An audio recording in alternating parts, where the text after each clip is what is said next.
نصير فأعوذ بالله من الشيطان اللعين الرجيم بسم الله الرحمن الرحيم الحمد لله الملك الحق المبين وهو رب العالمين والصلاة والسلام والتحية والإكرام على الرسول النبي الأمي العبد المؤيد والمنصور المسدد والمصطفى الأمجد والمحمود الأحمد أبي القاسم محمد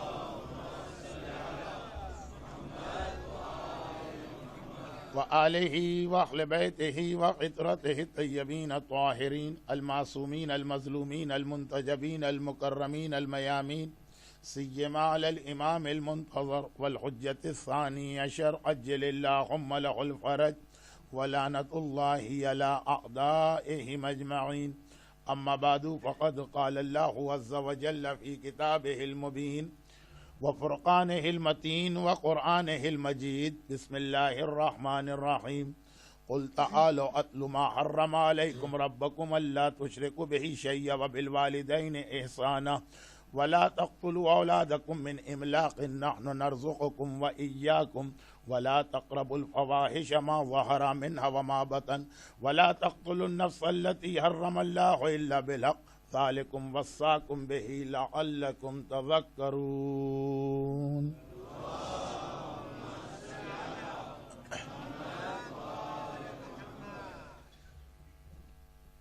1430 ہجرہ کے اس پہلے عشرے کی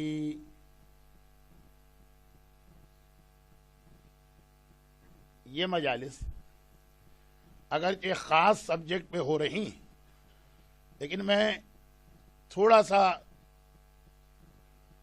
اسٹائل کو چینج کر کے 2 یا 3 پیرالل راستوں پہ چل رہا ہوں. اینڈ میں جا کر آخری مجلس میں یہ سب ایک جگہ ملیں گے اور وہی میرا اصل سبجیکٹ ہوگا. ہو سکتا ہے کہ بعض لوگوں کو یہ لگے کہ مجلس کے 2-3 الگ الگ پارٹ ہیں، ان کے درمیان آپس میں کسی قسم کا کوئی کنیکشن نظر نہیں آ رہا. انشاءاللہ یہ گفتگو کو آگے بڑھنے دیجئے. آخری مجالس میں یہ ساری چیزیں آپ کے لیے بالکل واضح ہو جائیں گی. بیسک ہمارا ٹاپک یا کور ٹاپک اسلام کا انٹروڈکشن، اور یہ ایک بہت بڑی ٹریجڈی کہ آج 1400 سال کے بعد بیٹھ کر مومنوں کو یہ بتانا پڑ رہا ہے کہ اسلام کیا ہے، اور ایسے ٹاپکس پر یا سبجیکٹس پر ہم کو بات کرنا پڑ رہی کہ ساری زندگی آل محمد نے جس کے خلاف جہاد کیا تھا، آج 1400 سال کے بعد پھر وہی باتیں گھوم کے ہماری قوم میں واپس آ رہی ہیں. مثلا مولائے کائنات کے زمانے میں اور بالکل شروع زمانے میں، یعنی جسٹ آفٹر وفات آف رسول خدا، مسلمانوں کو مس گائیڈ کرنے کے لیے، دیکھیں کبھی کبھار ایسا ہے کہ ایکسپلائٹ کیا جاتا ہے لوگوں کو. قرآن جب حاکم شام معاویہ کی فوج نے نیزوں پہ یہ قرآن اٹھائے تو مولا کہتے رہے کہ دیکھو ان سے زیادہ ہم قرآن کو مانتے ہیں، ان کا تو قرآن سے کوئی تعلق نہیں ہے. یہ اس وقت قرآن کا نام لے کے تمہیں ایکسپلائٹ کر رہے ہیں. ڈونٹ بی فول، ان کے دھوکے میں نہ آنا. لیکن آپ ہسٹری میں پڑھیے کہ کیا ہوا. علی کے اوپر یہ ایلیگیشن لگ گیا کہ وہ قرآن کو نہیں مانتے.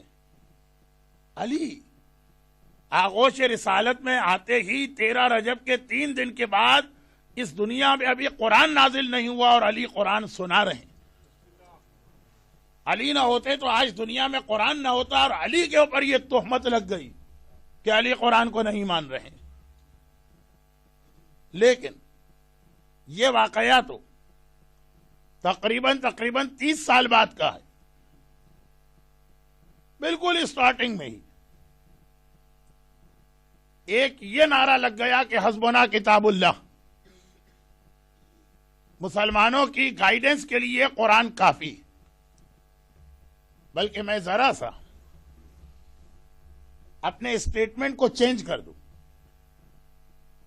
یہ علی کے شروع زمانے میں نہیں، رسول اللہ کی اپنی لائف ٹائم، ان کی زندگی میں وفات رسول کی تاریخ قریب آ رہی، اور مسلمان کہہ رہا ہے کہ ہمارے لیے قرآن کافی ہے، ہمیں قرآن کے علاوہ کسی چیز کی ضرورت نہیں۔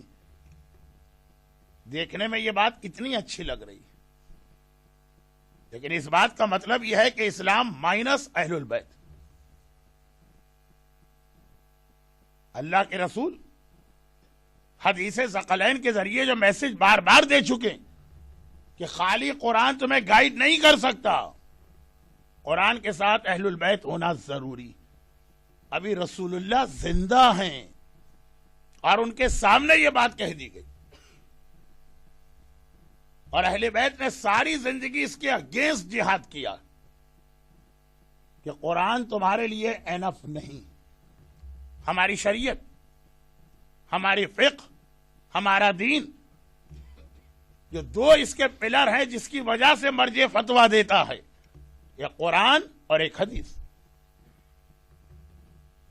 اور یاد رکھیے کہ اسلام اگرچہ ریزننگ اور لاجک کا مذہب ہے، دین عقل ہے، لیکن اسلام کہتا ہے کہ عقل کی بھی لیمیٹیشنز، ہر جگہ پہ وہ عقل استعمال نہیں کی جا سکتی ہے جو ابھی انکمپلیٹ یا امیچیور ہے۔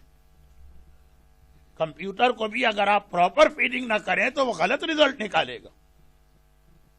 ہمارے اور آپ کے پاس ابھی شریعت کی وہ کمپلیٹ نالج نہیں ہے، اور اگر ہم یہ کہتے رہیں کہ جی ہماری عقل تو یہ کہتی ہے اس لیے فتویٰ یہ ہونا چاہیے، نہ ہمیں یہ پتا کہ قرآن میں کیا لکھا ہے، نہ ہمیں یہ پتا کہ حدیث میں کیا ہے۔ ہماری عقل کمپلیٹ عقل ہو، اس کو تمام معلومات ہوں، اس کے بعد رزلٹ نکلے وہ صحیح نکلے گا، لیکن ہمیں ہر چیز بتائی بھی نہیں گئی۔ اہل البیت کا دوسرا جہاد، دیکھیں یہ ایکیڈمک فرنٹ کے اوپر جہاد ہو رہے ہیں۔ پہلا یہ کہ قرآن کافی نہیں، نہج البلاغہ نام تو ہر آدمی لیتا، کیا نہج البلاغہ کے اندر میرے مولا کی یہ ایڈوائز نہیں ہے عبداللہ ابن عباس کے لیے؟ اب یہ جو ابھی میں نے حاکم شام معاویہ کا ذکر کیا تھا، قرآن نیزوں پہ بلند کر لیے گئے، ہر ایک کو یہ معلوم ہے۔ مجھے نہیں معلوم کہ آپ کے یوتھ یا ینگسٹر یا بچوں کو یہ ہسٹری ڈیٹیل سے اب پڑھائی جا رہی ہے کہ نہیں پڑھائی جا رہی، لیکن جنگ صفین کا رزلٹ یہ نکلا کہ قرآن، اور کہا کہ اب فیصلہ قرآن سے ہوگا۔ ایک آربیٹریٹر معاویہ کی جانب سے آیا اور ایک مولا کی طرف سے، اور بعض علماء کہتے ہیں کہ یہ واقعہ خارجیوں کے لیے، مولا کی جانب سے عبداللہ ابن عباس جا رہے ہیں، مولا ان کو ایڈوائز کرتے ہیں جو نہج البلاغہ میں ہے، اور بہت ہی سمپل ایک سنٹنس ہے خالی۔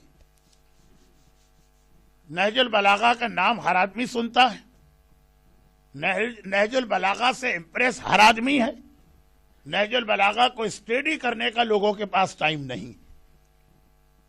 اور میں اکثر کہتا ہوں کہ اگر آپ کو کبھی نہج البلاغہ کو اسٹڈی کرنا تو اس طرح سے نہج البلاغہ کو پڑھیں جس طرح آپ اپنے بچوں کو قرآن پڑھاتے ہیں۔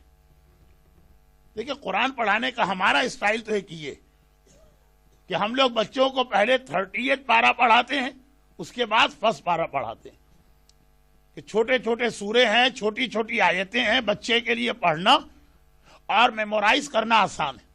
پھر آئیے بڑے بڑے سوروں پر، نہج البلاغہ کو ریورس میں پڑھیے گا، پہلے اس کا لاسٹ پارٹ پڑھیے۔ نہج البلاغہ ایک تو نہیں ہے، 3 پارٹ میں، پہلے لاسٹ پارٹ پڑھیے، پھر مڈل والا پڑھیے، پھر آئیے پہلے حصے پر۔ اب نہج البلاغہ کے سٹارٹنگ میں سرمن نمبر 1 ہی بعض لوگوں کے لیے اتنا ڈیفیکلٹ، اور شاید اگلا لفظ اچھا نہ ہو، اتنا ڈرائی بن جاتا کہ وہ وہاں سے سٹارٹ کرتے ہیں وہیں پہ فنش کر دیتے ہیں، پھر نہج البلاغہ بند کر دی جاتی۔ آپ اسے پہلے لاسٹ پارٹ یعنی پارٹ نمبر 3 پڑھیے، پھر پارٹ 2، پھر پارٹ 1۔ پارٹ 2 کے بالکل آخر میں، پارٹ 2 میں میرے مولا کی کراسپونڈنس ہے، اس میں 78 مولا کے خط ہیں، بالکل آخر میں 75 76 نمبر۔ عبداللہ ابن عباس کو ایڈوائز ہے کہ جا رہے ہو لیکن ان لوگوں سے قرآن کی آیتوں سے آرگومنٹ نہ کرنا، قرآن کی ہر آیت کے کئی کئی میننگ، تم ایک مطلب نکالو گے، یہ لوگ دوسرا مطلب نکالیں گے۔ مولا اپنے صحابی کو جو اس وقت مولا کا ریپریزنٹیٹو بن کے جا رہا، منع کر رہے ہیں، ریسٹرکشن ڈال رہے ہیں کہ قرآن کی مدد سے آرگومنٹ یا ڈیبیٹ نہ کرنا۔ قرآن کی ہر آیت کے کئی میننگ ہوتے ہیں۔ آج مسلمانوں کے اگر 73 فرقے بن گئے ہیں، مجھے نہیں معلوم کہ کتنے فرقے بنے، اگرچہ میرا دل کہتا ہے کہ 73 سے زیادہ ہو چکے ہوں گے، 73 تو ہماری کمیونٹی میں بنے ہوئے، لیکن بہرحال جتنے بھی فرقے بنے اور ہر آدمی اپنے آپ کو رائٹ کہہ رہا، کوئی ہے ایسا جو کہہ رہا ہے کہ میں قرآن کے اگینسٹ؟ ہر آدمی اپنی تھیوری، ہر آدمی اپنا آئیڈیا، ہر آدمی اپنا عقیدہ، ہر آدمی اپنا بلیف قرآن سے ثابت کر رہا، کیونکہ قرآن کی ورڈنگ ایسی ہے کہ ایک وقت میں کئی میننگ نکل سکتے۔ یہی وجہ ہے کہ اہل البیت کے کلام کی ضرورت اور مرجع کی سب سے بڑی ڈیوٹی اور رسپانسبلٹی یہ ہوتی کہ وہ اہل البیت کے کلام کو سمجھ کر اس کی مدد سے قرآن کو ڈیفائن کر۔ اب مولا علی کے زمانے میں قرآن ایک پرابلم بنا دیا گیا تھا، نعوذ باللہ، قرآن کو مائنس اہل البیت کرنا تھا۔ جیسے حضرت امام خمینی رضوان اللہ علیہ نے جسٹ بفور انقلاب اور جسٹ آفٹر انقلاب ایک بات کہی تھی کہ کوئی آدمی اسلام کو سروس نہیں دے سکتا جب تک کہ وہ اسلام پلس علماء کو نہ لے، عالم لیس اسلام جو ہے وہ نہیں چلے گا۔ یہ امام خمینی کے کئی خطبات ہیں، اس وقت میرے پاس ٹائم نہیں ہے، لیکن یہ جو ایک پیریلل لائن پہ چل رہا ہوں، یہ آگے جا کے میرے ٹاپک سے دونوں کے دونوں ملیں گے۔ ابھی تو اتنا سن لیجیے کہ اہل البیت کے بغیر اسلام نہیں ہے۔ اور پھر آئیے ہمارے 6 امام صادق آل محمد امام جعفر صادق علیہ الصلاۃ والسلام کے زمانے میں،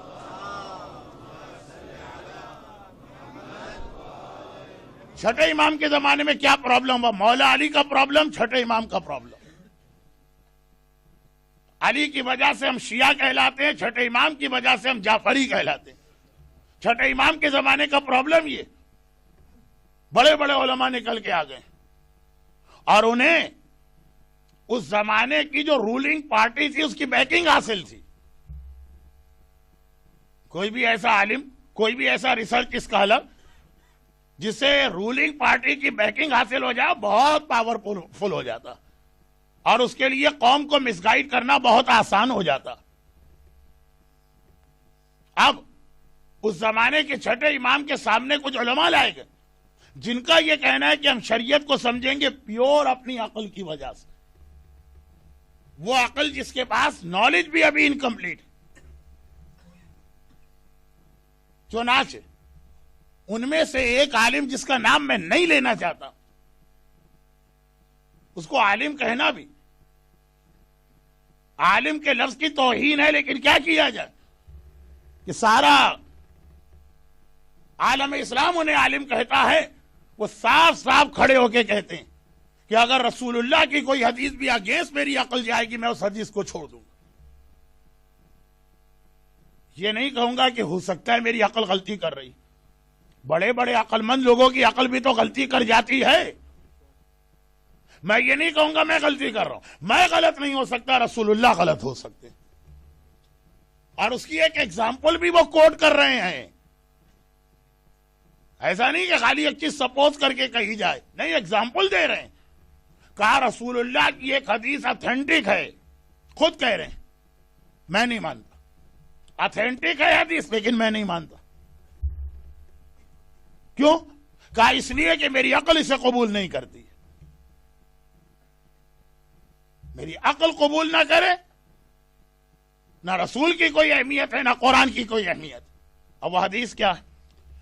رسول اللہ کی ایک حدیث ہے، ہر حدیث کا ایک کانٹیکس ہوتا ہے، ایک بیک گراؤنڈ ہوتا ہے، لیکن بہت ہی سمپل حدیث کہ جب کبھی جہاد ہو، پیغمبر کے زمانے میں بدر ہے، احد ہے، خندق ہے، خیبر ہے، آپ نے یہ سب سنے ہیں، پتہ نہیں آپ کے بچے ان میں سے کتنے جہاد کو یاد رکھیں گے، لیکن پیغمبر کے زمانے میں نیئرلی 80 جہاد ہوئے۔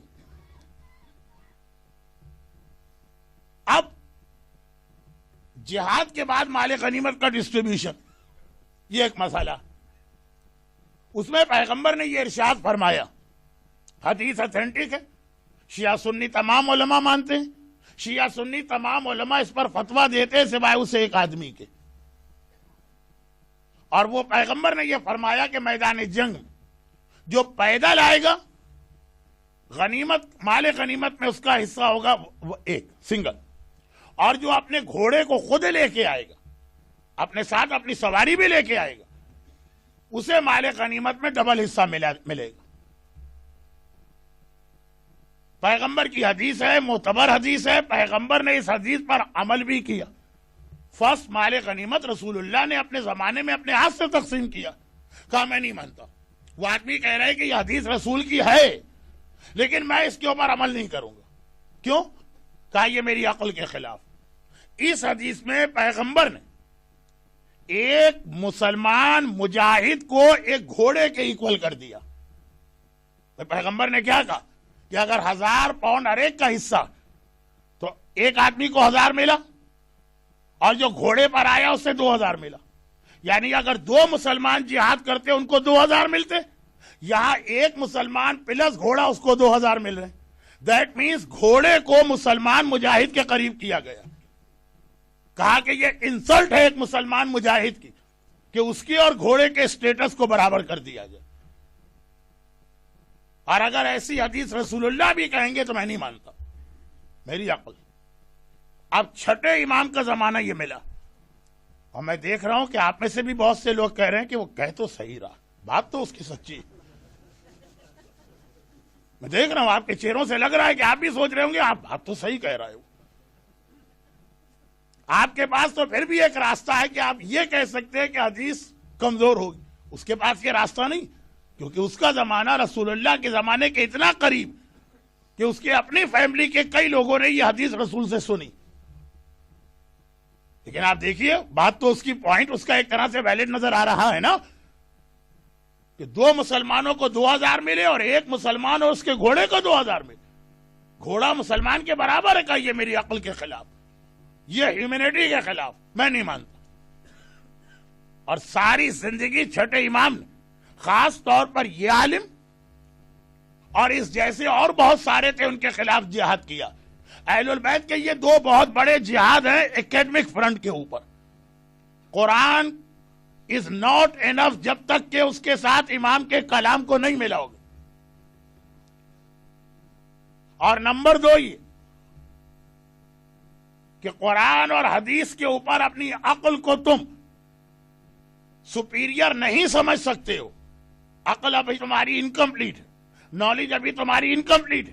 عقل کوئی فیصلہ بھی کرتی ہے جتنی اس کے پاس نالج ہو، کم نالج دیجیے گا تو اس کا فیصلہ غلط ہوگا۔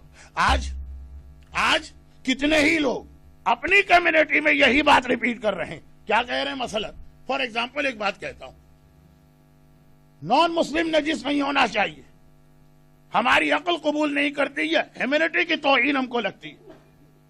آدم کا ایک بیٹا جو تمام مخلوقات پر اللہ نے جس کو سپیریئر کیا، اور آپ کہہ رہے ہیں وہ نجس، ہماری عقل نہیں مانتی۔ تو قرآن کہاں گیا، حدیث کہاں گئی، اس میں کہیں دکھائیے کہ امام معصوم نے یہ فرمایا۔ قرآن حدیث ایک طرف رکھ دی۔ اچھا قرآن میں کیا یہ آیتیں نہیں جہاں نان مسلم کو قرآن نے کیا کیا کہہ کے کنڈیم کیا؟ دیکھیں بہت سینسیٹیو ٹاپک ہے، مجھے بات کرنا ہی نہیں، لیکن جب اس اینگل سے شریعت پہ اٹیک ہوتا ہے اور اس اینگل سے تمام مراجع کی توہین کی جاتی ہے، ایک طریقہ تو یہ ہے کہ آدمی یہ کہے کہ ہاں جن جن روایتوں میں نان مسلم کو نجس کہا گیا اس کے اوپر ہمیں یہ اعتراض، راوی یہ غلط ہے، فلاں راوی جھوٹا ہے، فلاں حدیث ویک ہے، وہ سمجھ میں آتا۔ لیکن آپ وہ سب تو رکھ دے ایک طرف اور ایسا امپریشن دے کہ جیسے مراجع یہ فتویٰ اپنی مرضی سے دیتے تھے، کوئی حدیث اور قرآن ان کے پاس نہیں۔ کیا آپ کہ میری عقل تو قبول نہیں کرتی؟ کیا قرآن ہی میں یہ آیت نہیں؟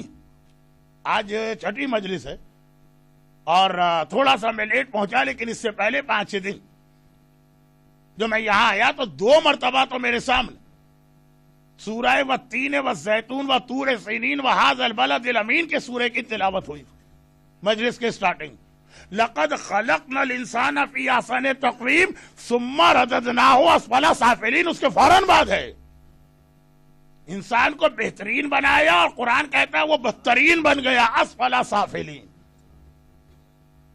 اردو میں سمجھ میں نہیں آ رہا تو انگریزی ٹرانسلیشن دیکھ لیجئے، یہاں تو ٹیلی ویژن پہ وہ انگریزی ٹرانسلیشن ہی کی سلائیڈ آتی۔ قرآن کہہ رہا ہے کہ یہ انسان اچھا تھا لیکن اس نے کفر اختیار کر کے اپنے آپ کو سب سے برا کر لیا۔ الا الذین آمنوا، صرف وہ لوگ بچے جو ایمان لائے۔ ایمان لانے والا اس فضیلت پہ رہا جس پہ اللہ نے بنایا، جس نے ایمان اختیار نہیں کیا قرآن نے اسفل سافلین کا۔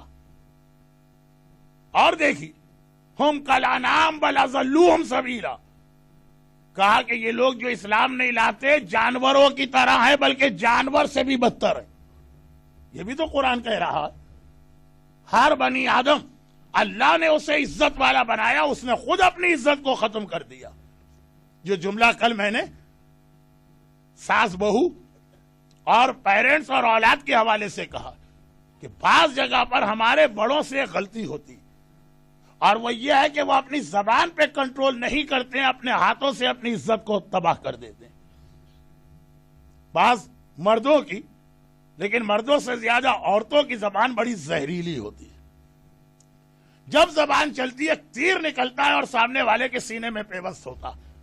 چھوٹا کب تک عزت کرے گا، چھوٹا کب تک احترام کرے گا؟ ایک وقت میں پھر وہ جواب دیتا ہی دیتا۔ یہ ہارڈ اینڈ فاسٹ رول نہیں بتا رہا ہوں، لیکن کچھ جگہ پرابلم اس وجہ سے ہوتا۔ لیکن یہی چیز کہ جس نے ایمان قبول نہ کیا اس نے خود اپنے آپ کو اس اسٹیٹس سے گرا دیا۔ قرآن نے اسے اسفل سافلین بھی کہا، قرآن نے اسے جانوروں سے بدتر بھی کہا۔ یہ انسانوں کی بات ہو رہی۔ اور اس کے بعد وہ حدیثیں دیکھیے، حدیثیں۔ اور ایک بات میں آپ کی نالج کے لیے بتا دوں، وہ یہ ہے کہ لوگ سمجھتے ہیں کہ اجتہاد کا مطلب یہ ہے کہ زمانے کے حالات کو دیکھ کر مجتہد شریعت میں کچھ چینج کر سکتا ہے۔ نہیں، بہت فرق ہے۔ حضرت آدم سے لے کے رسول تک جو شریعت چینج ہوئی، اور الیوم اکملت لکم دینکم کے اعلان کے بعد اب کوئی شریعت چینج نہیں کر سکتا۔ دیکھیے ابراہیم یہ کہہ سکتے ہیں کہ نوح کے زمانے میں یہ حکم تھا، میں اسے ختم کرتا ہوں، آج سے نیا حکم آیا۔ موسیٰ یہ کہہ سکتے ہیں کہ ابراہیم کا یہ آرڈر ہے، آج سے یہ ختم ہو گیا، نئی شریعت آئی۔ عیسیٰ یہ کہہ سکتے ہیں، اور پیغمبر یہ کہہ سکتے ہیں کہ میں آج سے پہلے کی ساری شریعت کو کینسل کر رہا ہوں۔ اب کوئی یہ نہیں کہہ سکتا کہ 1400 سال پہلے رسول نے یہ کہا تھا لیکن آج زمانہ بدل گیا، آج کے ریکوائرمنٹ کچھ اور ہو چکے ہیں، آج انسان اس پرانی شریعت پہ نہیں چلے گا۔ ایک بچے نے مجھ سے سوال کیا کہ واٹ از دا ڈفرنس، پیغمبر نے اگر حضرت موسیٰ کی شریعت کو کینسل کیا تو آج 1400 سال کے بعد کوئی ریسرچ اسکالر پیغمبر کی بتائی ہوئی چیز کو تھوڑا ایمنڈ کیوں نہیں کر سکتا؟ اس لیے کہ غدیر خم میں الیوم اکملت لکم دینکم کی آیت آئی ہے۔ یہ آیت نہ نوح کے زمانے میں آئی تھی، نہ ابراہیم کے زمانے میں آئی تھی، نہ موسیٰ کے زمانے میں آئی تھی، نہ عیسیٰ کے زمانے میں آئی تھی۔ ہر نبی کی شریعت کو کہا گیا یہ انکمپلیٹ۔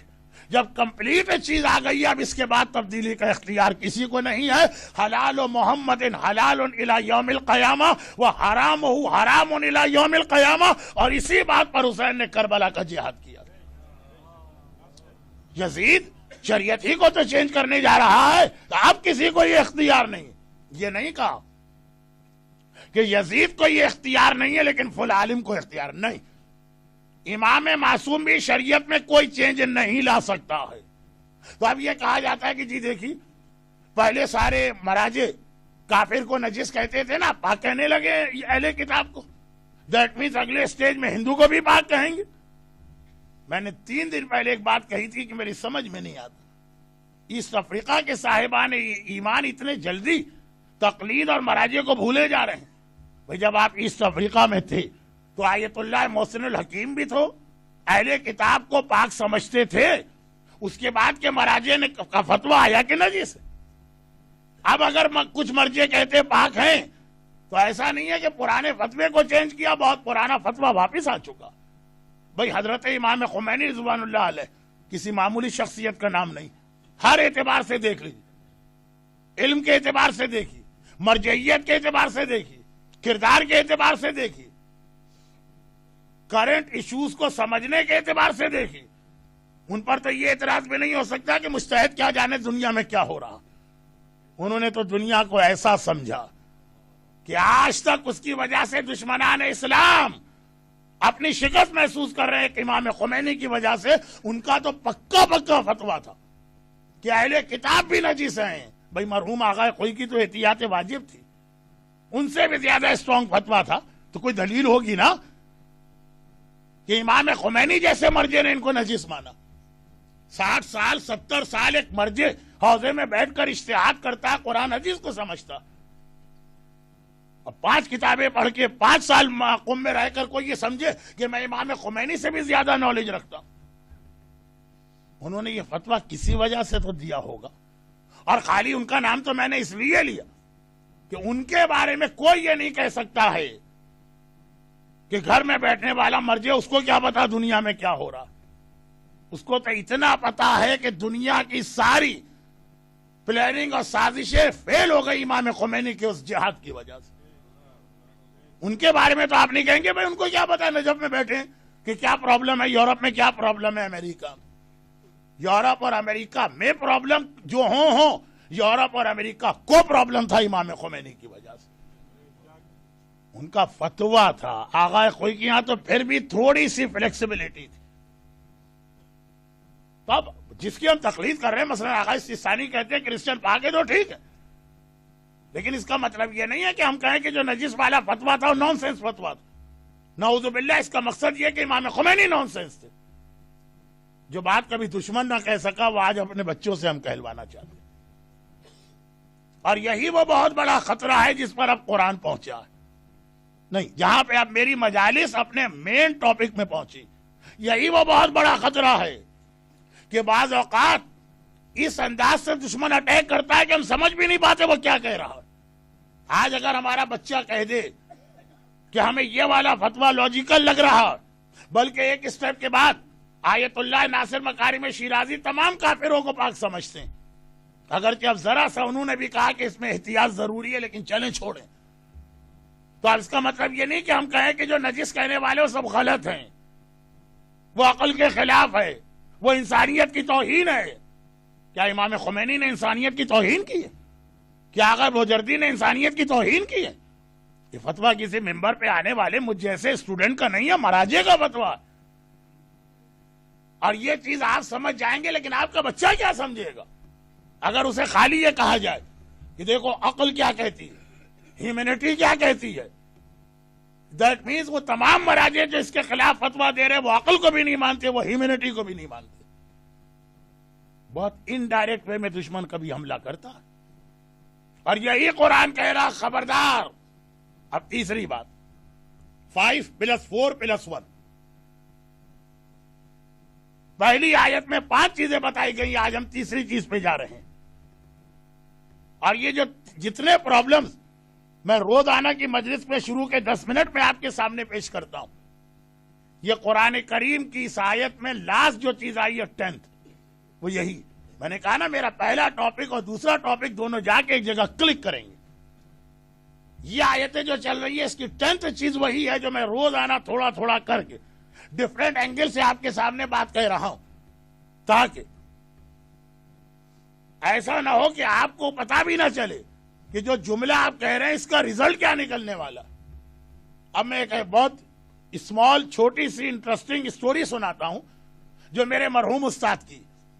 اگرچہ یہ میرا اسٹائل نہیں ہے، میں کسی کے فیلنگ کو ہرٹس نہیں کرنا چاہتا ہوں، لیکن بات سمجھانے کے لیے، اور مجھے بہت ہی ڈر لگ رہا کہ خوجہ کمیونٹی میں میری ایک ایگزامپل شاید بالکل ہی ویسٹ ہو جائے، کیونکہ اس کے لیے آپ کے پاس اسلامک ہسٹری کی نالج ہونا چاہیے۔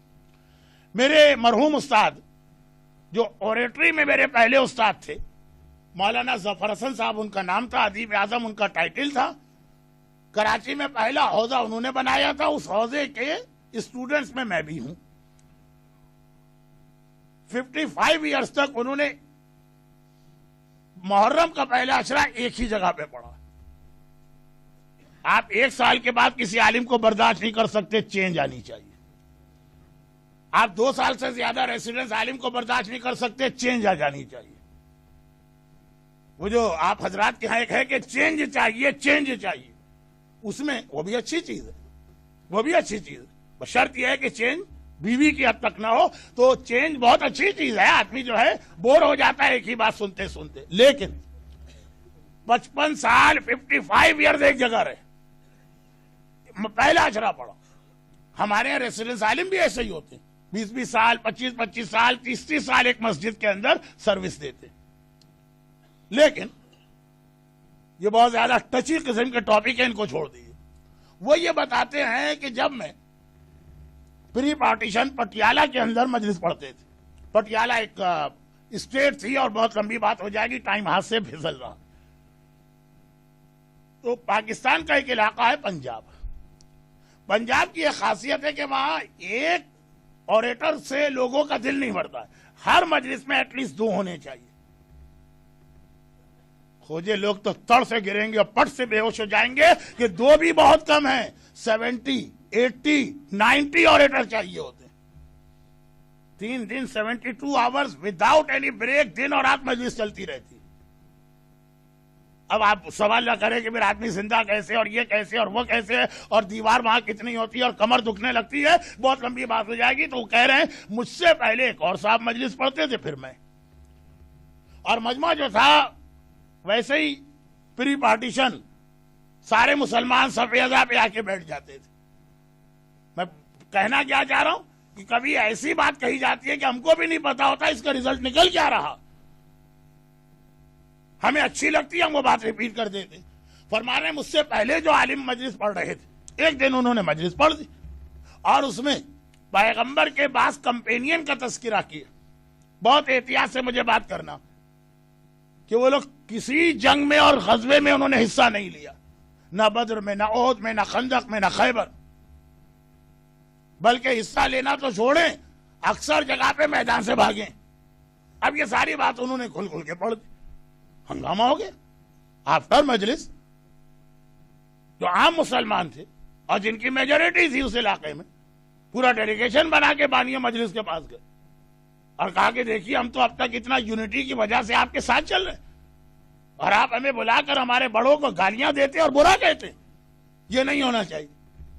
اب اس وقت اتنا پریشر تھا کہ بانی مجلس نے کہا سوری، کل کی مجلس میں ہم اس کی اپولوجی کر دیں گے.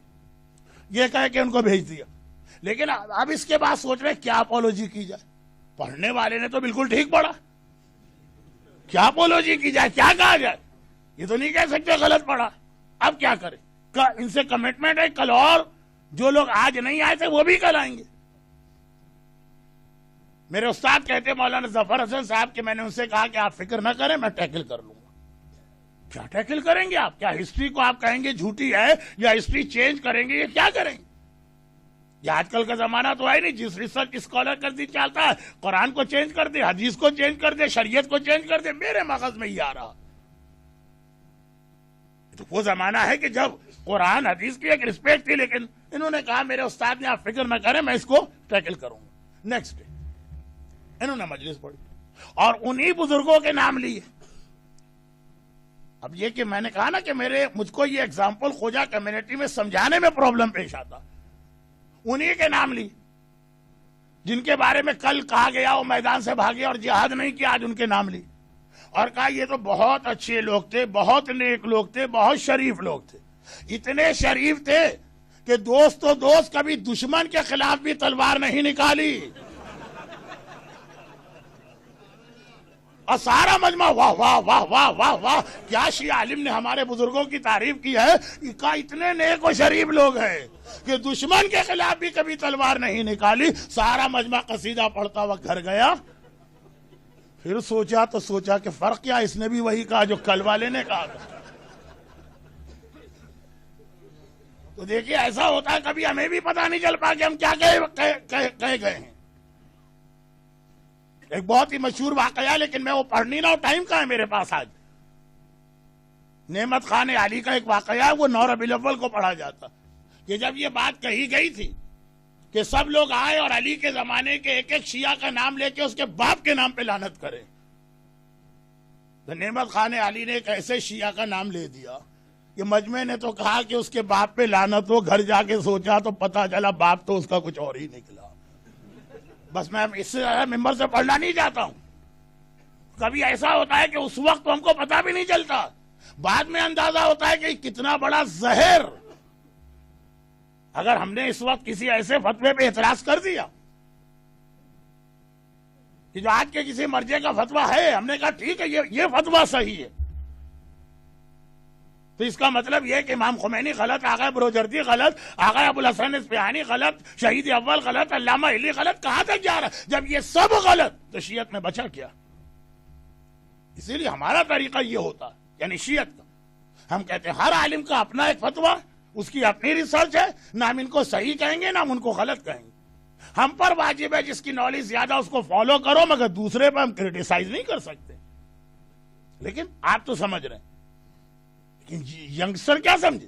اس کو جب آپ بتا دیں کہ یہ فلاں کا یہ فتویٰ صحیح ہے، عقل کے مطابق ہے، تو اس کا مطلب یہ ہوا کہ دوسرے کے فتوے عقل کے خلاف. اور دوسرے کیا مطلب؟ کوئی للو پنجو نہیں، تمام مراجع امام خمینی سے لے کے محمد ابن یعقوب کلینی تک اس لسٹ میں آ گئے. آپ ڈائریکٹ اٹیک کرے پورے شیعہ علماء پہ، ہاتھ گھما کے ناک پکڑ. تو بہت احتیاط سے آج کی دنیا میں آگے بڑھنا. اور اس پرابلم کا سلوشن بھی اس آیت کے اندر بتایا گیا جس کا پہلا حصہ میں تلاوت کر رہا ہوں.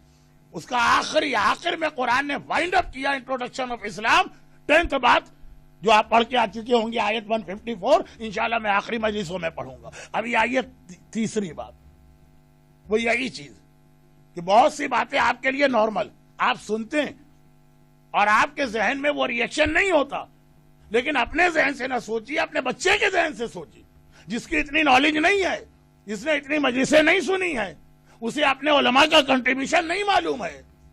اس کو تو یہ کہا گیا کہ یہ ہے بالکل صحیح فتویٰ عقل والا، باقی جتنے فتوے سب خلاف عقل. تو کون کون سے علماء اس کے ذہن میں آ جائیں گے کہ جن کو وہ کنڈیم کر رہا. جیسے ایک صاحب کا گھوڑا کھو گیا، گھوڑا نہیں گدھا کھو گیا. بعض گدھے بڑے امپورٹنٹ ہو جاتے ہیں. حضرت عیسیٰ کا بھی گدھا ہے. آج کی دنیا میں بھی کوئی گدھے والی پارٹی ہے اور دجال بھی گدھے پہ بیٹھ کے آئے گا. کبھی کبھار گدھا بہت ہے، اس کا گدھا کھو گیا. گدھا بڑی قیمتی چیز. اپنے زمانے میں گدھا جو تھا مرسیڈیز بینز تھا، گدھا رولز رائس تھا. اپنے زمانے میں بہترین سواری گدھے کی ہوتی تھی. جیسا اسی لیے میں نے کہا حضرت عیسیٰ کسی معمولی سواری پہ نہیں جا رہے، بہترین سواری گدھا. پریشان. گاڑیوں کا تو انشورنس ہوتا ہے، اس زمانے میں گدھوں کا تو انشورنس بھی نہیں ہوتا تھا. اب یہ کہاں سے ملے گدھا؟ بہت ڈھونڈا لیکن ناکام. گاؤں کے لوگوں نے پہلے زمانے میں ایک دوسرے کی محبت اور ہمدردی بہت ہوتی، انہوں نے بھی اس کی ہیلپ کی، وہ بھی نہیں ملا. ایک آدمی گیا اور گدھا ڈھونڈ کے لے آیا، یہ لو یہ تمہارا گدھا. اب جو مالک تھا گھبرا گیا، تم کو کیسے پتا چلا؟ اس نے کہا کہ میں نے سوچا کہ اگر میں خود گدھا ہوتا تو بھاگ کے کہاں جاتا، میں وہیں گیا، وہاں تمہارا گدھا کھڑا ہوا تھا. اگر میں گدھا ہوتا. بعض چیزوں کو سمجھنے کے لیے واقعاً اپنے آپ کو گدھا بنانا پڑتا، یعنی جس کے لیے چیز ہے ویسا اپنے آپ کو بنائی. عورتوں کے پرابلمز، اس کے لیے آپ ذرا عورت بن کے سوچئے کہ واقعاً اس کو اسلام کتنا مشکل لگتا ہوگا. نہ ڈیورس کا حق ہے، نہ باپ کے میراث میں اسے پورا حصہ مل رہا ہے، نہ ہی اس کی وٹنس جو ہے مرد کے برابر ہے. ایک طرف وہ اپنی فیملی کی بھی ساری کمٹمنٹ پوری کرے، دوسری طرف ساس سسر ان لاس کی بھی ذمہ داری. اس کا ذہن رکھ کے سوچئے تو شاید آپ بھی سمجھے کہ ہاں ان کے بعض پوائنٹس ویلڈ. بچوں کی حق آئیے اپنے ذہن سے نہ سمجھیے کہ ہمیں کوئی کچھ بھی کہہ دے، نہ ہم آغا حکیم کے خلاف سوچیں گے، نہ آغا خمینی کے خلاف سوچیں گے، نہ آغا خوئی کے خلاف. وہ بچے کے ذہن سے سوچئے جنہیں ان کی عظمت پتہ ہی نہیں. اس کو تو یہ پتا ہے کہ یہ والا فتویٰ عقل کے خلاف ہے اور ان لوگوں نے یہ فتویٰ دیا، یہ والا فتویٰ قرآن کے اگینسٹ ہے، ان علماء نے یہ فتویٰ دیا. کتنے آسانی سے ہم ایک ڈیسیشن لے کے اپنے بچوں کو دے دیتے، جو بڑے سے بڑا مرجع بھی نہیں کہتا ہے. تمام مراجع فتویٰ دے کے کہتے ہیں یہ ہماری ریسرچ ہے، واللہ عالم صحیح بھی ہو سکتی ہے اور غلط بھی ہو سکتی. اتنا بڑا مرجع 80 سال 90 سال عہدے میں بیٹھ کر وہ یہ کہے واللہ عالم بالصواب، یہ ہماری ریسرچ ہے، جتنی ہماری کیپیسٹی تھی یہ جواب ہے، صحیح جواب ہم بھی نہیں کہہ سکتے کہ یہی ہے کہ نہیں۔ ایک عام آدمی آتا ہے اور آ کر بچوں سے کہتا ہے یہ ہے صحیح بات، اور قرآن یہی کہہ رہا اتل ما تعالوا اتل ما حرم علیکم ربکم اللہ تشرکوا بہ شیئا، آؤ سمجھو میرے پاس آ کر اسلام کیا۔ اسلام یہ ہے کہ خبردار شرک نہ کرنا، اور یہ بات میں نے پہلے دن سے اب تک ڈیٹیل میں نہیں لی، خالی ترجمہ کر کے آگے بڑھتا ہوں، کیونکہ جو قرآن اور حدیث کے خلاف فیصلہ دیتا ہے اس کو بھی مشرک کہا گیا سورہ مائدہ میں، لیکن یہ پہلی اور آخری بات، 10 چیزیں ہیں نا، فرسٹ اینڈ لاسٹ آخر کے لیے رکھی ہے میں نے۔ دوسری بات وبالوالدین احسانا، والدین کے ساتھ نیکی کا وہی اسٹیٹس ہے جو وضو کا اسٹیٹس نماز کے لیے، کہ ساری عبادتیں آپ کی بیکار ہو جائیں گی اگر والدین کے ساتھ نیکی نہیں کی۔ ساری شب قدر کی پوری رات کے اعمال بیکار ہے، 102 رکعت نماز بیکار ہے اگر آپ نے وضو نہیں کیا۔ لیکن وَلَا تَقْتُلُوا أَوْلَادَكُم مِّنْ إِمْلَاقٍ، اسلام میں ون وے ٹریفک کبھی نہیں، کہیں نہیں ہے اسلام میں ون وے ٹریفک کہ اسلام یہ کہے کہ تمہیں کسی کا حق ادا کرنا اس کی کوئی ڈیوٹی نہیں، ہر آدمی کی ڈیوٹی دوسرے کے حوالے سے۔ خالی یہ نہیں کہا کہ والدین کی رسپیکٹ کرو، والدین کی بھی کوئی ڈیوٹی ہے۔ ون وے ٹریفک نہیں چلے گا کہ اولاد والدین کے لیے سیکریفائز کرتی رہے اور والدین کچھ نہ کریں۔ کہ خبردار اپنی اولاد کو قتل نہ کرنا من املاق، کریڈٹ کرنچ کے ڈر سے، املاق غربت، املاق پیسے کی کمی، اولاد کو قتل نہ کرنا۔ نحن نرزقکم، تمہیں بھی روزی ہم دیتے ہیں، تم نہیں کماتے ہو، وَإِيَّاهُمْ، اور انہیں بھی روزی ہم دیں گے، ہمیں روزی دینے والے۔ تمہارے ذہن میں کنسپٹ کہاں سے آ گیا؟ کیسے پالا جائے، اتنا تو ہم پیسہ نہیں کما سکتے، نہ تم اپنے لیے روزی لاتے ہو نہ وہ۔ نحن نرزقکم وَإِيَّاهُمْ۔ اب ایک بات میں بتا دوں، اور وہ جو میں نے شروع میں کہا تھا آج مجلس کے آخر میں بھی وہی بات، اور وہ یہ ہے کہ اسلام کو سمجھنے کے لیے ایک آیت کافی نہیں، پورا قرآن اسٹڈی کرنا ہوگا۔ کہیں ایسا تو نہیں کہ اس آیت کو آگے کہیں قرآن نے کسی اور انداز سے ایکسپلین کیا، اور ایسا تو نہیں کہ اس اصول کو مولا نے کسی اور انداز سے بتایا۔ نہج البلاغہ میں میرے مولا کی ایک حدیث، اور وہ یہ ہے کہ اولاد کا کم ہونا انسان کے لیے بہت آسانی ہے۔ یہ ایک حدیث ہے مولا کی، ہم وہ حدیثیں تو سنتے آئے ہیں کہ اولاد کثرت سے پیدا کرو، چاہے عمل کرے نہ کرے، لیکن سنتے آئے ہیں وہ ون وے، وہ ون سائیڈڈ ہے۔ اسی نہج البلاغہ میں حدیث ہے کہ اولاد کم ہونا انسان کے لیے بڑی سہولت ہے۔ لیکن اب یہ سوال پیدا ہوتا ہے کہ قرآن کہتا ہے اولاد کو قتل نہ کرو، خاص طور پہ غربت کی بات کی۔ عرب کے لوگ اپنی اولاد کو قتل نہیں کرتے تھے، لیکن غربت کے خوف سے نہیں۔ عربوں میں جو قتل اولاد ہوتا تھا غیرت کی وجہ سے، کہ باپ کو برداشت نہیں ہے میری بیٹی جوان ہو اور کوئی داماد آئے اور داماد کے سامنے میرا سر جھکے۔ یہ جو قرآن، اچھا یہ پہلے دن نہیں، معراج میں جب رسول خدا آئے وہاں بھی یہی آرڈر ملا۔ قرآن نے کئی بار اس کو ریپیٹ کیا، اولاد کو قتل نہ کرو۔ قرآن قیامت تک کی کتاب ہے، یہ کسی ٹیمپریری مسئلے پہ قرآن اتنا ایمفیسائز نہیں کر سکتا۔ یہ قتل اولاد کو اور اس کی میننگ، جی ہاں ایسا ہی ہوتا ہے۔ کبھی ورڈنگ جو ہے نا اس کو سمجھنا پڑتا ہے، اس کا مطلب کیا ہے۔ قتل اولاد خود امام نے بتایا، وقت نہیں ہے کہ میں امام کی حدیث پڑھوں، امام نے فرمایا ایک ہے اولاد کے گلے پہ چھری مار کے اس کو قتل کرنا، اور ایک ہے اولاد کو سلامت رکھ کر اس کا ایمان ختم کر دینا۔ قرآن نے کہا جس کے پاس ایمان نہیں وہ جانور سے بدتر ہے، وہ زندہ نہیں ہے، اسے سمجھے ایک ڈیڈ باڈی تمہارے درمیان گھوم رہی ہے۔ انسان کھانے پینے، میوزک سننے، ٹی وی دیکھنے، گاڑی چلانے کا نام نہیں ہے۔ انسان کی تعریف ہے جو اللہ کی عبادت کرے۔ اگر تم نے اپنی اولاد کو ایسا بنا دیا کہ وہ شیطان کے راستے پہ جا رہے ہیں، یہ قتل اولاد، مزید اس کو میں کل بتاؤں گا۔ یہ قتل اولاد، اور دیکھیے قرآن نے خاص وہ پوائنٹ بتایا جو آج کا ہے، جو عربوں کا نہیں ہے۔ مولانا اپنے بچے کو کیا ریلیجن سکھائیں، ٹائم ہی نہیں۔ اگر ہم نے اس کو ریلیجن سکھایا تو وہ ڈاکٹر نہیں بنے گا، لائر نہیں بن سکتا۔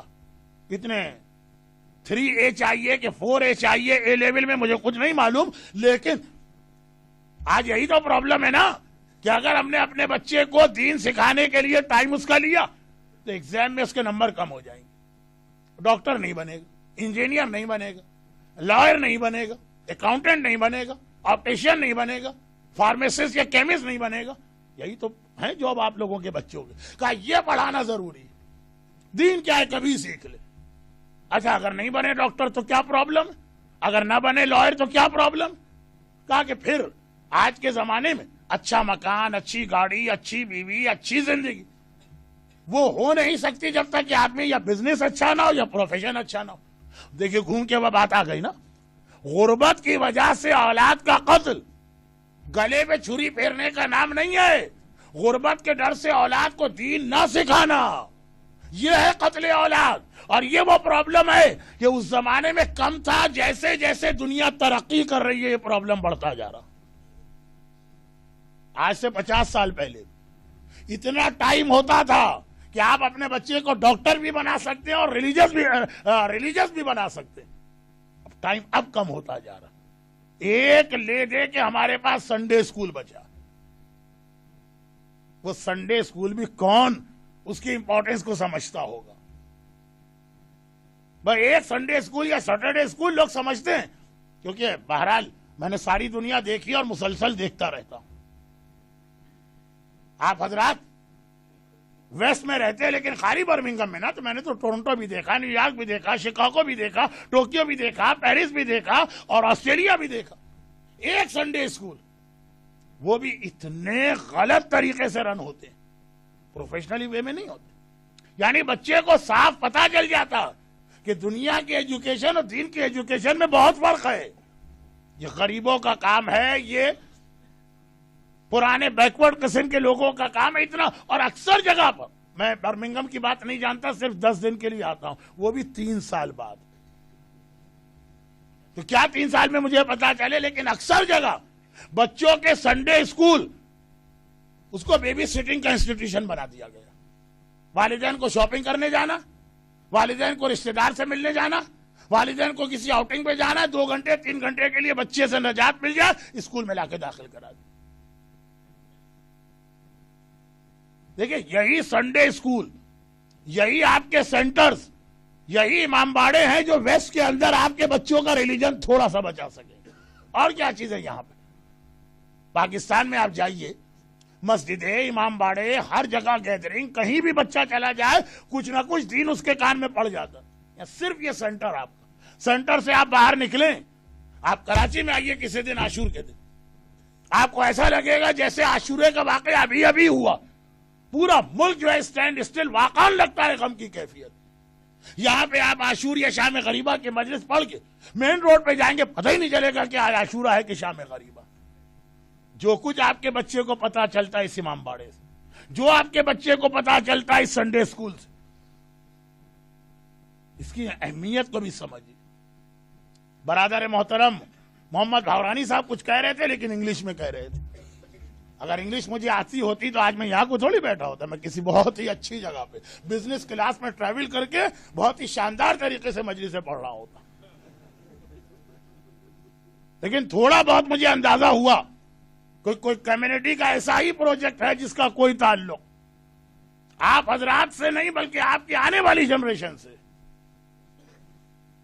اور ایک بات, کوئی بات انہوں نے میرے بارے میں کہی ضرور تھی, کیونکہ سارا مجمع مجھے دیکھ رہا تھا, مجھے خود سمجھ میں نہیں آ رہا تھا کیا کہا گیا میرے بارے میں, لیکن کہا ضرور گیا اس لیے کہ سب مجھے دیکھنے لگے. تو سمجھا اس سے میں یہی, ان سے اتنے پرانے ریلیشن ہے, میری کوئی برائی تو کی نہیں ہوگی. اور اتنا ہماری قوم میں ہمت بھی نہیں ہے کہ سامنے برائی کرے. جتنی برائی ہوتی ہوگی نا امام باڑے سے نکل کے ہوتی ہوگی. کیا کھوٹی بات آج باپو پڑھ کے گیا اور کیا کیا, اور روزانہ گھنٹہ کہتا ہے, 70 منٹ لے لیتا ہے. ساری باتیں مسجدوں میں ہوتی ہوں گی یا نیاز کی جگہ پہ ہوتی ہوں گی. خیر خلاصہ یہ ہے کہ اس کی اہمیت کو سمجھیں. قرآن نے پہلے دن اسلام کا انٹروڈکشن کرایا, اور وہی بات جو میں نے مجلس کے شروع میں کہی, اسی پہ 40 منٹ کا ایک واقعہ ہے, میں 3 منٹ میں کمپلیٹ کر رہا ہوں, کیونکہ اتنا فیمس ہو گیا کہ آپ کے سامنے اسٹوری پڑھنے کی ضرورت نہیں, خالی ریمائنڈ کرانا. اور خاص طور پر جب سے لوگ اتنی کثیر تعداد میں سیریا کی زیارت پہ جانے لگے. تب تو یہ سوری بچے بچے کو یاد. لیکن وہی بات کہ یہ اہل البیت کے زمانے کے جو صحابی تھے, جو اہل بیت کے ٹرینڈ تھے, انہوں نے زیادہ اہل بیت کو سمجھا ہے کہ آج کوئی ریسرچ اسکالر 2 سال کہیں گزار کے آ جائے کہ میری عقل میں یہ بات نہیں آتی. تم کیا اور تمہاری عقل کیا. حجر ابن عدی, حجر ابن عدی کا واقعہ کس کو نہیں معلوم. سیریا کی زیارتوں میں حجر کی زیارت پہ جانا لوگ لازم سمجھتے ہیں. یہاں پہ اگرچہ ایک بات کہی جاتی ہے لیکن وہ یقیناً کسی حدیث میں نہیں آئی, لیکن لوگ کہتے ہیں کہ اگر کوئی سیریا میں شہزادی زینب کے روضے کی زیارت کرے اور حجر کی زیارت نہ کرے تو گویا شہزادی پہ ظلم کر کے جا رہا. بات صحیح ہے اپنی جگہ. ہاں یہ حدیث میں نہیں, وہ حدیث میں کہ رسول اللہ نے کہا کہ اگر کوئی میری قبر کی زیارت کرے اور میرے چچا حمزہ کی زیارت نہ کرے وہ مجھ پہ ظلم کر کے جا رہا. لیکن اسی طرح سے حجر مولا کے صحابی, حاکم شام نے معاویہ نے گرفتار کرایا, اور ایک بار ان کو اور ان کے بیٹے کو اور ان کے ساتھ ان کے کچھ کمپینین جن کے نام آج بھی حجر کے روضے کے مین گیٹ پہ لکھے, وہ پورے 14 نام لکھے ہوئے یا 13, انہیں گرفتار کیا گیا اور آرڈر دیا کہ ڈیمسکس آنے سے پہلے مراج عذرا کی جگہ پہ ان کو شہید کر دو. وہ جو فوج ان کو لے کے آ رہی, آرڈر گیا. آپ جب وہاں جاتے ہیں زیارت کے لیے تو یہ سٹوری سنتے بھی ہیں, بلکہ حجر کی جو زیارت ہے اس میں پوری سٹوری آئی بھی ہے. وہ جو آرمی کا چیف ہے اس کے پاس معاویہ کا لیٹر آیا, بھائی ان کو ڈیمسکس میں نہ آنے دینا, یہاں پہ پرابلم ہو گئے, لوگ ان کا فیور کر رہے ہیں, پبلک ایجیٹیشن شروع ہو چکا, یہاں آنے سے پہلے ان کو شہید کر دو تاکہ میں یہ کہہ دوں فیس سیونگ. میں کیا کروں, میرے سپاہیوں نے غلطی کی, ان کو تھوڑی سزا دے کے بات ختم کر دوں گا. اب ان کو راستے میں شہید کیا گیا. البتہ راستے سے مطلب جسٹ بیفور انٹرنگ ڈیمسکس, گویا ڈیمسکس کے گیٹ پر. لیکن معاویہ نے اپنے لیٹر میں ایک عجیب بات لکھی, حجر کو شہید کرو, حجر کے جتنے ساتھی ہیں ان کو آپشن دو, اگر وہ میری اطاعت کرنے کو تیار ہو جائے تو ان کو رہا کر دینا, کہنا تم فری, اور اگر نہ مانے میرے اگینسٹ رہے تو شہید کرنا. دیر از نو چوائس فار حجر, لیکن باقی سب کو یہ چوائس دو. جب یہ لیٹر پہنچا تو جو فوج کا کمانڈر تھا اس نے حجر سے کہا کہ میرا آپ کا کوئی جھگڑا نہیں, مجھے آج سے کوئی پرابلم نہیں, لیکن آرڈر از آرڈر, یہ میرے بادشاہ کا حکم آیا اور اب آئیے اس پہ ہم عمل کریں, آپ کو تو شہید کرنا ہی کرنا. حجر نے کہا کہ اگر مجھے شہید کرنا ہی تو میرے لیے کوئی پرابلم نہیں ہے. 21 رمضان کو میرا مولا مجھے بتا کے گیا, آخری رات جو مولا کی تھی اس میں حجر کو بتایا تھا, حجر تم میری محبت میں مارے جاؤ گے. کہا میں تیار ہوں, لیکن میری ایک ریکویسٹ ہے. اس نے کہا کہ اگر آپ کی ریکویسٹ, بلکہ لفظ ریکویسٹ بھی نہیں, میری ول ہے, عربوں میں ول کا بڑا آنر کیا جاتا. کہا اگر آپ کی یہ ول آرڈر کے اگینسٹ نہیں جا رہی ہے تو میں بالکل اس کا آنر کروں گا. کہا ول کیا ہے؟ کہا 3 ول. پہلی ول یہ ہے کہ مجھے 2 رکعت نماز کی اجازت دے دو, میں چاہتا ہوں دنیا سے جانے سے پہلے نماز پڑھ کے جاؤں. یہ وہی جملہ ہے جو شب عاشور آقا حسین نے عمر سعد کے لیے کہا تھا, 1 رات کی مہلت لے کے آ جاؤ, میں نے ہر رات اللہ کی عبادت کی ہے, دل چاہتا ہے شہادت سے پہلے ایک اور رات, پوری رات اللہ کی عبادت. اس نے کہا ٹھیک ہے, 2 رکعت نماز میرے لیے پرابلم نہیں ہے, آپ پڑھ لیجیے. اور نماز پڑھ کے حجر کا جملہ یاد ہے نا, کہا کہ میں نے لائف میں اتنی فاسٹ نماز کبھی نہیں پڑھی, لیکن آج اس لیے فاسٹ نماز پڑھی ہے کہ تم یہ نہ سمجھو کہ میں موت سے ڈر رہا ہوں اور اپنی شہادت کو ڈیلے کر رہا ہوں, نہیں, اس لیے میں نے فاسٹ نماز پڑھی. دوسری میری ول یہ کہ مجھے شہید کر دینا تو میرے گلے میں توق, ہاتھوں میں ہتکڑی, پاؤں میں بیڑی, کھولنا نہیں. اسی طرح مجھے غسل کفن دینا ہے تو ٹھیک, نہیں دینا تب بھی اسی طرح دفن کرنا. اور ریزن یہ ہے کہ میرا دل چاہتا ہے کہ جب میں رسول اللہ کے سامنے جاؤں تو اسی ہتکڑی کے ساتھ جاؤں, یا رسول اللہ آپ کے وسیع کی محبت میں مجھ پہ یہ ظلم کیا گیا. مگر تیسری ول بہت عجیب, پہلی 2 تو سمجھ میں آ رہی, نماز ہتکڑی کے ساتھ. تیسری ول یہ ہے کہ مجھ سے پہلے میرے سامنے میرے جوان بیٹے کو شہید کرو. یہ کوئی باپ نہیں کہتا. باپ کہتا ہے پہلے مجھے مار دو پھر جو میرے بیٹے کے ساتھ کرنا. چنانچہ کمانڈر جو تھا فوج کا پہلی ول پہ اس نے کچھ نہیں پوچھا, دوسری پہ تیسری اس کے لیے بھی نئی بات. کہا یہ بالکل آپ نے ہیومن نیچر کے خلاف بات کی. مجلس یہیں سے شروع ہوئی تھی نا. تمام مراجع کا فتویٰ غلط ہے کیونکہ ان صاحب کی عقل میں نہیں آ رہا کہ ایک انسان کیسے نجیس ہو سکتا ہے. ہیومن نیچر کا آپ جو بات کر رہے ہیں دیکھیں ساری عقل یہاں پہ ختم ہو جاتی ہے. عقل کہتی ہے باپ پہلے مرے گا بیٹا بعد میں, مگر اہل البیت کے چاہنے والے ایسی عقل کو جہنم میں پھینکتے ہیں جو دین کے خلاف لے جا رہی ہو. کمانڈر نے بھی کہا ریزن کیا ہے بھائی؟ کہا کہ چونکہ معاویہ نے ایک چوائس رکھ دیا جو میرے بیٹے کے سامنے بھی, مجھے ڈر ہے کہ اگر میں پہلے مر گیا اور اس کے اوپر کوئی پریشر نہ رہا اوپر سے تو ہو سکتا ہے کہ وہ اپنی زندگی سے محبت کرے. ابھی جوان بیٹا معاویہ کی بات مان لی. جب تک میں زندہ ہوں باپ زندہ ہے, ایک شرم ایک حیا ایک پریشر رہتا ہے, مورل پریشر. میں چاہتا ہوں پہلے وہ مر جائے, اس کا مر جانا مجھے قبول ہے مگر اس کے ایمان میں کوئی خرابی نہیں آنی چاہیے. یہ علی کا ٹرینڈ شاگرد جو کہتا ہے اولاد مر جائے نو پرابلم, اولاد کے ایمان میں کمی نہ آئے. اگر حجر کے بیٹے کا ایمان ختم ہوتا تو کس کی وجہ سے ختم ہوتا؟ معاویہ کی وجہ سے نا. یہ بھی برداشت نہیں. اور آج تو ہمارے پیرنٹس اپنے ہاتھ سے اپنی اولاد کا ایمان ختم کرتے ہیں. بڑی خوشی سے ایسی جگہ بھیجتے ہیں جہاں ان کو مس گائیڈ کیا جا رہا. باقی بات ہے کل اس لیے کہ آج سیٹرڈے نائٹ ہے, یعنی کل چھٹی کا دن ہے, تو میں نے 5-7 منٹ آپ کے زیادہ لے لیا. بڑی راتیں آ گئی. سب کا ماتم بھی ہوگا, مجلس کے شروع میں بھی زیادہ مرثیے اور سلام ہوں گے, آخر میں بھی زیادہ ماتم. میرا بیان 55 منٹ تو میں پڑھوں گا ہی, لیکن جو روز آنا میں نے 70-75 منٹ کی بات کی. اور میں دیکھتا رہتا تھا کہ مکھی صاحب کہاں ہیں اور پریزیڈنٹ صاحب کہاں ہیں.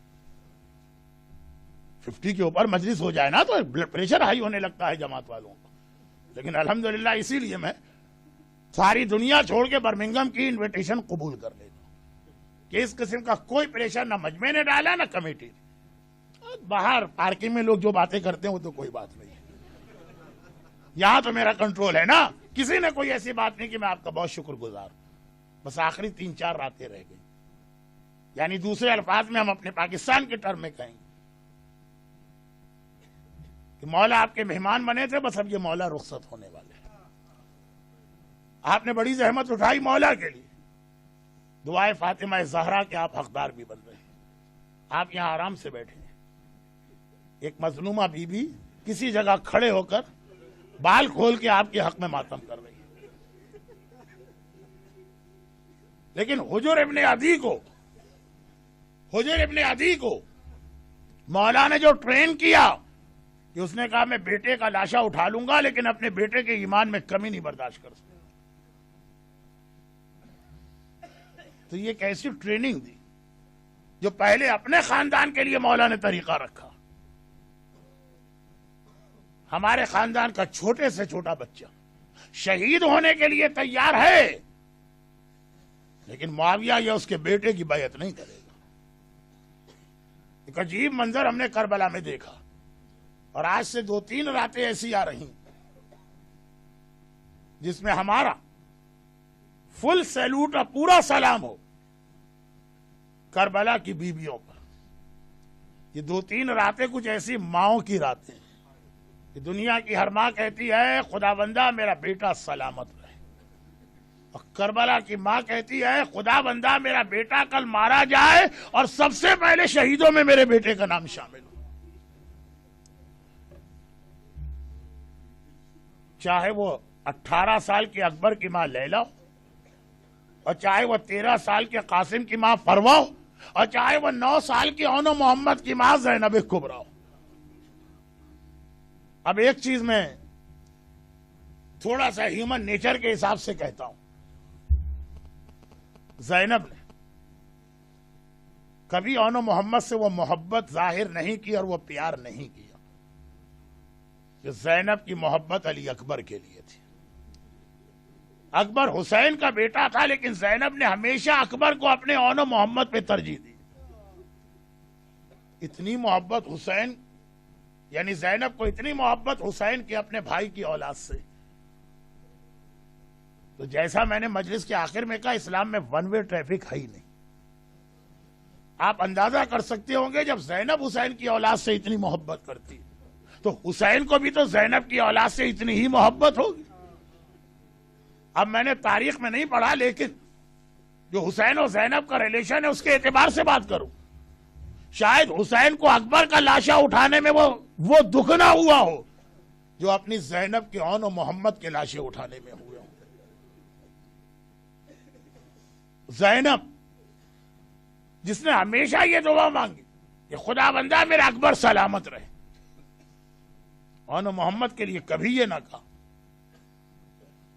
زینب ماں ہے، اون و محمد زینب کی اولاد ہیں، مگر دنیا میں ایسی ماں بھی آپ نے کبھی نہ دیکھی ہوگی جو جب اولاد کو دیکھے یہ کہے تم اب تک زندہ کیوں ہو.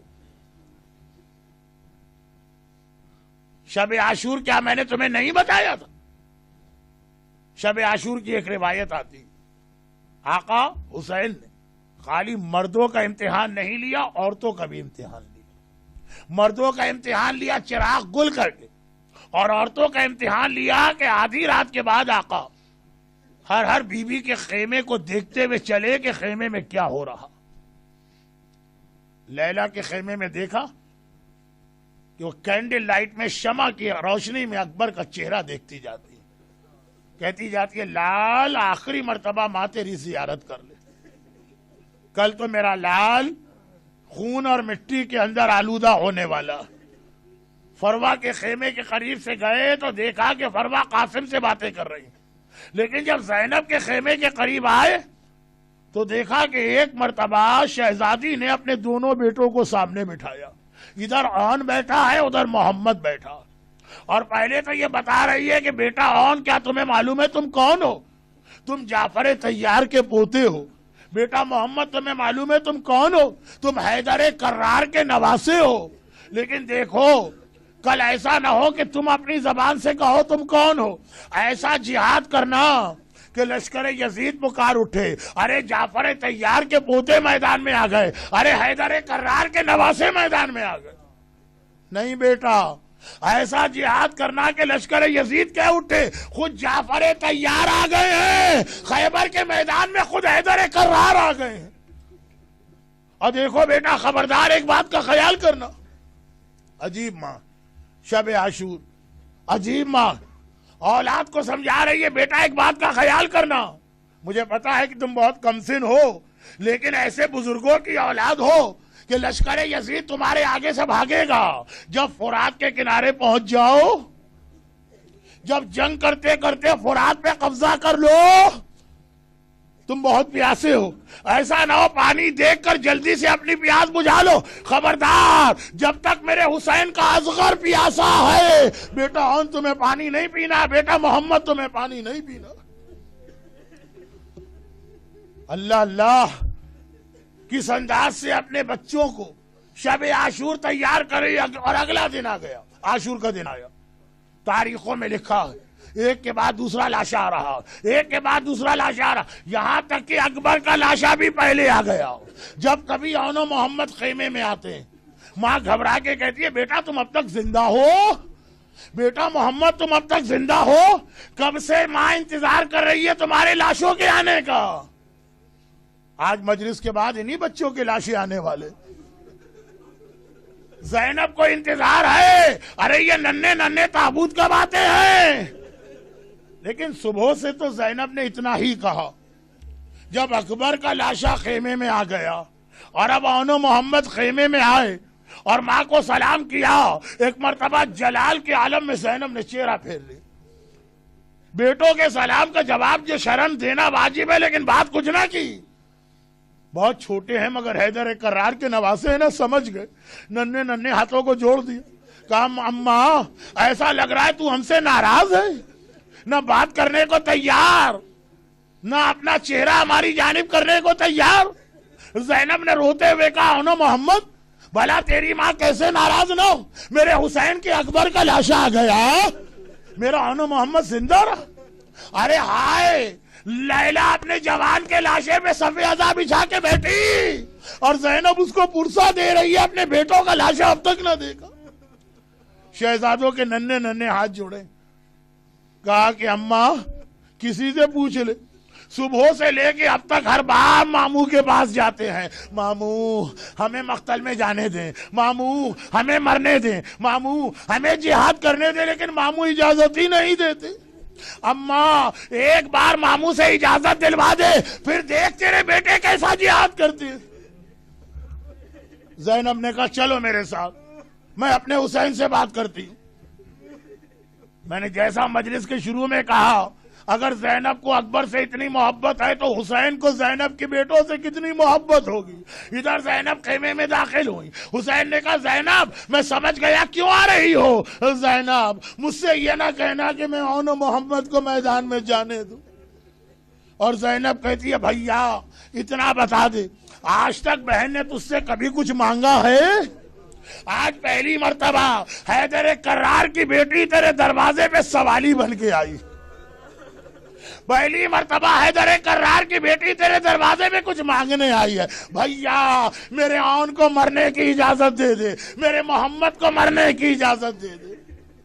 بھیا تجھے ماں فاطمہ زہرا کا واسطہ، میرے بیٹوں کو جہاد سے نہ روکنا۔ اللہ اللہ، باپ اور ماں کا نام سنا، اب حسین کیا بولے؟